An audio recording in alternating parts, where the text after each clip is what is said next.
Hi, everybody, and welcome to the Dr. Psych Mom Show. Today, we are going to talk about an issue that many women experience, which is trying to change an emotionally avoidant man. And I know a lot of you guys are preoccupied attachment with your avoidant wives, and I have said many times that, avoidant women are less common than avoidant men. So this is for the women. You can get something out of it too. Everybody can always get something out of every episode. But this is specifically about avoidant attachment men who do act different than avoidant attachment women. And before we get to the heart of this episode, I must tell you to subscribe. My most recent subscriber episode was which women are okay with their husband having long work hours and work travel and which aren't. So you could check out your avoidant wife in that one because fairly obviously she is going to be the sort that wants you to travel. All right, so anywho, when you are trying to change an avoidant attachment man, what does this look like? Well, I'm just going to narrate it. So you're 25, or maybe you're 35, or maybe you're even 45. I hope that not at this stage of the game, that you're not still doing it, but some people are, real diehards. And it sounds like this. It's like he is a really good guy in his heart.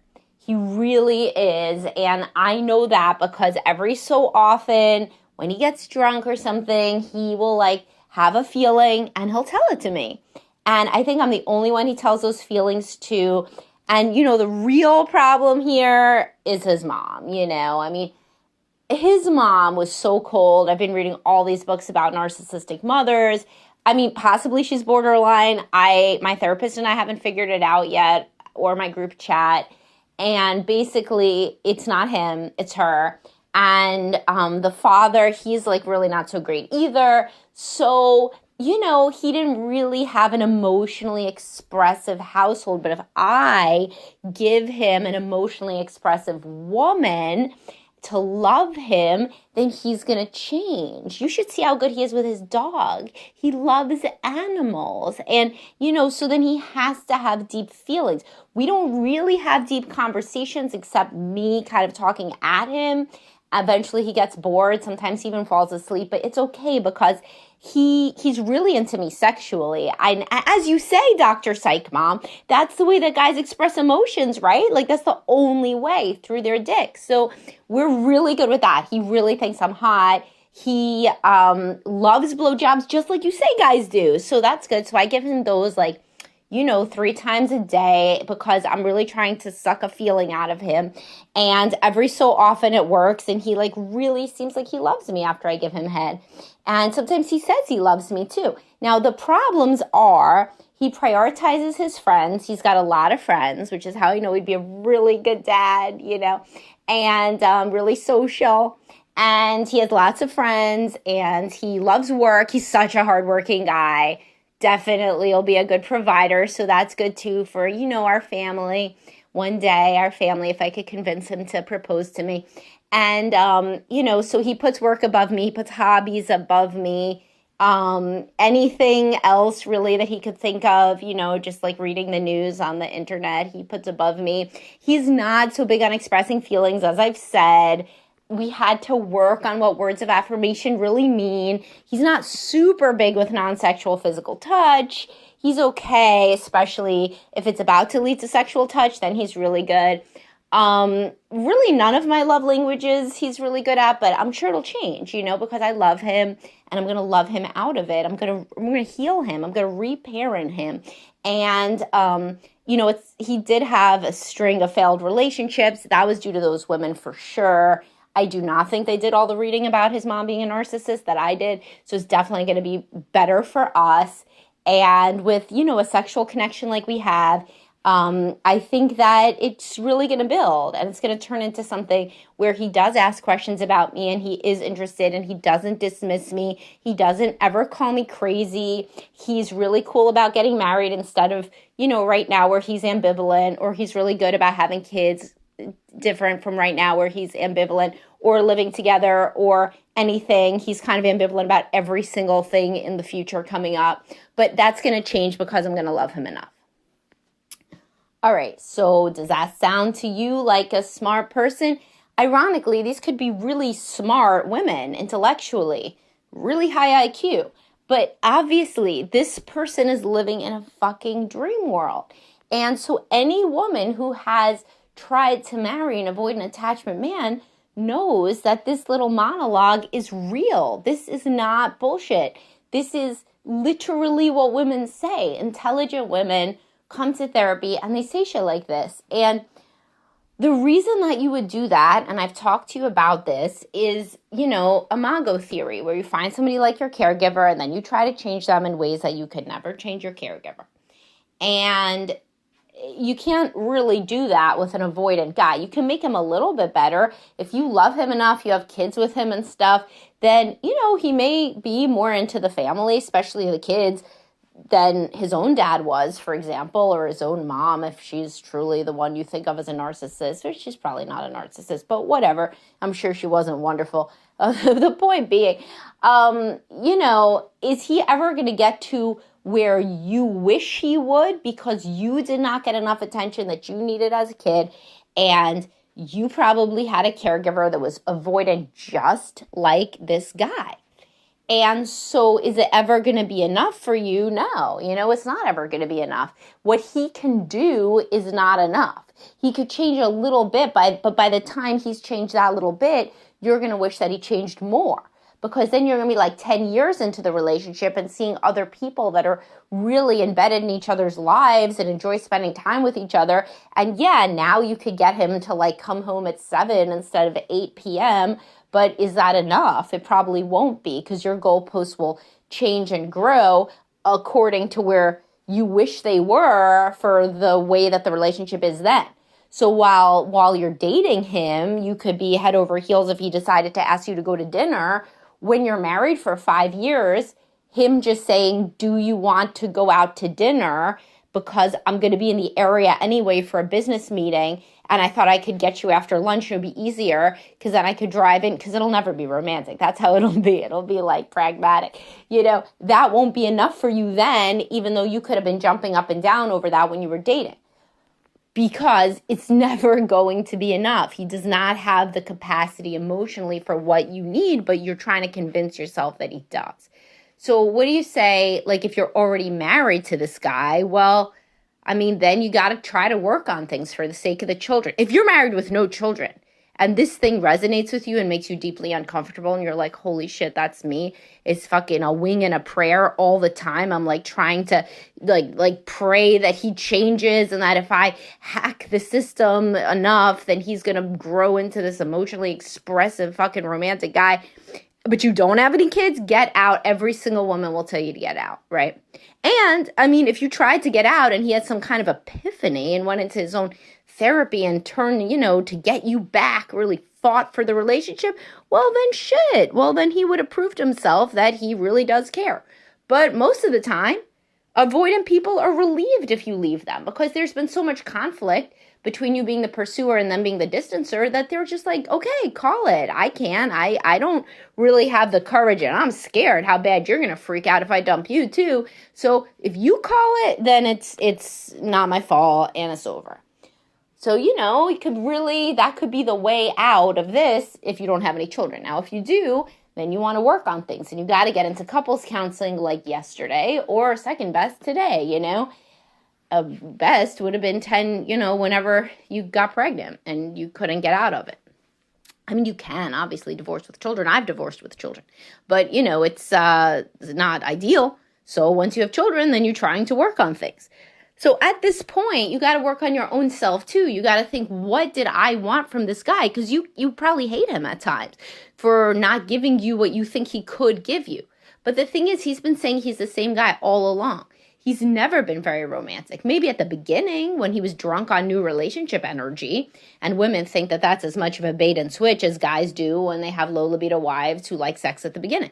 It's not any bait and switch. He was drunk on new love, so he got you flowers more, so he said more, I love you.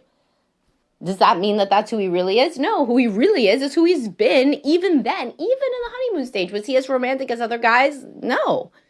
Did he commit to the future as readily as other men that you knew from your girlfriends, their boyfriends? No.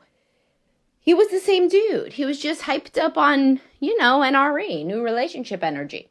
All the honeymoon stage hormones that I talk about, increasing sex drive, also increase romantic drive, as I've discussed. So it can really help you to say, man, he was always the same. Can I live with it? Can I make the best of it? If we come forward and he does try to learn a bit more about emotions, and I calm the fuck down because I am also super pursuer woman and very preoccupied attachment, and I do make drama. I can be a drama llama. And maybe if I work on all that, then we can be in a good situation. Some people do end up in a good situation. Some women, honestly, are like, you know what? A lot of this problem is that I am expecting something from him that he can't give. And if I get rid of that, then our relationship is actually not bad, And I can focus on other things. That's the best part of having an avoidant partner. You can focus on any fucking thing you want. They don't care. They're so happy, they're so happy you're doing something.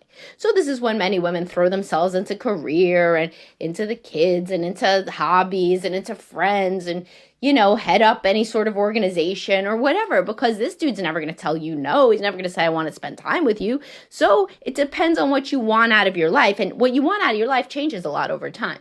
So, if what you want at the stage of your life right now is to be able to take your kid to travel, soccer or whatever all the time, well, then do you really want a guy who's up your ass to hang out the way you did when you were in your late 20s? No, you don't. You want to be able to take your son to travel soccer tournaments all over the U.S. Bam. You can, because he'll stay home with the other children. So, or like whatever the case may be. I just use that one because I think literally everybody's kid plays travel soccer. But the point is it's just like having like a kid with an issue, like a kid who has ADHD, for example. If that kid gets diagnosed, you're like, oh my God, I've been expecting that kid to keep their room clean without my input? What the fuck? What? That was crazy. No wonder we were always fighting. They have ADHD. They can't possibly do that. I'm always going to need to be there scaffolding and helping and whatever. Or when they move out, their house will probably be a shithole, and that is what it is. And now that I know they have this diagnosis, that makes sense to me, and or whatever the diagnosis, if they're on the spectrum or whatever. So frequently being just like, my God, from the beginning, I did sound like that monologue on the Dr. Psych Mom episode. I've always been trying to change this guy. Maybe if I stop trying to change him, I can appreciate that we have a pretty good relationship overall. Romantically, am I ever going to be super satisfied? No, but I could change. Life is long. In midlife, your yearning for romance and for sex and all of it drops. Your whole romantic drive goes down along with the hormones. And at that point, as I discuss in perimenopause and menopause, women often turn their focus to something totally different. Like they grow their career, they start volunteering, whatever. It's not all about, you change your stage. And I've talked about Erickson's stages. You go from the intimacy versus isolation stage until 40. After 40, you go into generativity versus despair, right? Or versus stagnation. And the point is, despair is the last one. But the point is that things could change at that point. You could be like, who cares about the date nights or whatever? Who cares if he doesn't get me the most romantic Valentine's Day present? Because I don't care. I got like my own life. He was good in many ways. And many women at this point will be like, we built a lot together. We have money. We have the kids. We have a place in the community. We are, we get along. So he's never going to be super romantic. Well, you know what? It is what it is. So that could be a choice. Or another choice some people have is, why am I trying to change him? He's not going to change, so I'm going to go. Maybe I'm going to go when my kids are out of the house, but I am going to go at some point and see if I could have a different kind of relationship with somebody else. Much the same as men feel when they're in sexless marriages, is how women feel if they're in emotionless marriages. So many men have to get to where they're like, oh my God, she really is always low libido. She really was. Goddamn, look at that. We went back through it. She was basically telling me she didn't like sex with her actions all along. She never really had an orgasm. She never really initiated. She had all of the squeamishness and all those other signs Dr. Psych Mom talks about that she wouldn't like sex. And me, stupid, I was naive. And I wanted to get the love I never got as a kid. And this fully loving woman. And this one wasn't it, And so I could either go or I could stay and appreciate what I have. And that's a very individual decision. But women coupled with avoidant men, the point is you're not going to change them.